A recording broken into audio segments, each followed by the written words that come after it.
வணக்கம். 9 வருடங்களுக்கு முன்னால் காவிரி நதிநீர் பிரச்சனையின் போது கர்நாடகாவில் தமிழர்கள் தாக்கப்பட்டார்கள். தமிழ் படங்கள் திரையிடுவதை நிறுத்தச் சொல்லி ஆர்ப்பாட்டங்கள் நடைபெற்றன. அதற்கு கண்டனம் தெரிவிக்கும் வகையில் தமிழ் திரையுலகின் சார்பில் நடைபெற்ற கண்டன கூட்டத்தில் பலரும் ஆவேசமாக பேசினார்கள். அவர்களில் நானும் ஒருவன்.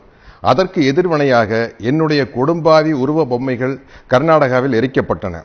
அதே வேளையில் கர்நாடகாவில் நடைபெற்ற ஆர்ப்பாட்டங்களில் கர்நாடகா திரைப்பட கலைஞர்களும் ஆவேசமாக பேசினார்கள். அப்படி நான் பேசிய போது என்னுடைய சில வார்த்தைகள் கன்னட மக்களின் மனதை புண்படுத்தியதாக அறிகிறேன். நான் கன்னட மக்களுக்கு எதிரானவன் அல்ல. அதற்கு உதாரணமே 35 வருடங்களாக என்னிடம் உதவியாளராக இருக்கும் திரு சேகர் என்பவரின் தாய்மொழி கன்னடம். கடந்த 9 வருடங்களில் பாகுபலி பாகம் 1 உட்பட நான் நடித்த சுமார் 30 திரைப்படங்கள் கர்நாடகாவில் வெளியாகியுள்ளன. எந்த பிரச்சனையும் எழவில்லை. சில கன்னட படங்களில் நடிக்கவும் என்னை அணுகினார்கள். நேரமின்மையால் நடிக்க இயலவில்லை.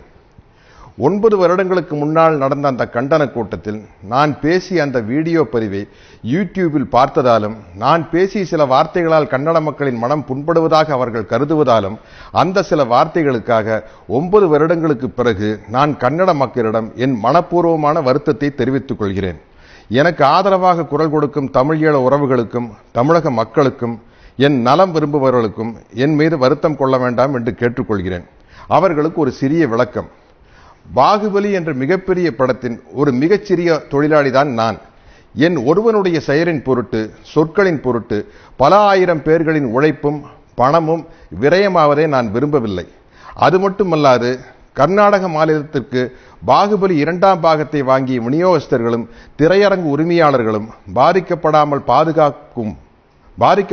பாதுகாக்கும் கூடுதல் பொறுப்பும் எனக்கு உள்ளது என்பதை தயவு செய்து புரிந்து கொள்ள வேண்டும் என்று கேட்டுக்கொள்கிறேன். அது இன்றைய ட்விட்டரில் இயக்குனர் திரு ராஜமௌழி அவர்கள் கூறிய விளக்கத்தின் மூலம், இன்றைய ட்விட்டர் பதிவில் ராஜமௌழி அவர்கள் கூறிய விளக்கத்தின் மூலமாக தெளிவாக தெரியும். ஆனாலும் இனிவரும் காலங்களில் தமிழீழ மக்களின் பிரச்சனையாக இருந்தாலும் சரி, காவிரி நதிநீர் பிரச்சனையாக இருந்தாலும் சரி, விவசாயிகள் பிரச்சனையாக இருந்தாலும் சரி, தமிழக மக்களின் நலம் சார்ந்த அனைத்து நியாயமான பிரச்சனைகளுக்கும் தொடர்ந்து குரல் கொடுத்து கொண்டுதான் இருப்பேன் என்பதை தெள்ளத் தெளிவாக கூறிக்கொள்கிறேன். இப்படி நான் கூறுவதால், இந்த சத்யராஜை வைத்து படம் எடுத்தால் எதிர்காலத்தில் தொல்லைகள் வரும் என்று கருதும் தயாரிப்பாளர்கள் தயவு செய்து இந்த சாதாரண சின்ன நடிகனை தங்கள் படங்களில் ஒப்பந்தம் செய்ய வேண்டாம், என்னால் நஷ்டமடைய வேண்டாம் என்று மிகவும் தாழ்மையுடன் கேட்டுக்கொள்கிறேன். ஏனென்றால் ஒரு நடிகனாக இருப்பதை விட, இறப்பதை விட எந்தவிதமான மூட நம்பிக்கையும் இல்லாத ஒரு தமிழனாக இருப்பதும் இறப்பதும் தான் எனக்கு பெருமை, மகிழ்ச்சி. எனது மனப்பூர்வமான வருத்தத்தை ஏற்றுக்கொண்டு பாகுபலி படத்தின் 2ஆம் பாகத்தை வெளியிட ஒத்துழைக்குமாறு கன்னட மக்களை அன்புடன் கேட்டுக்கொள்கிறேன்.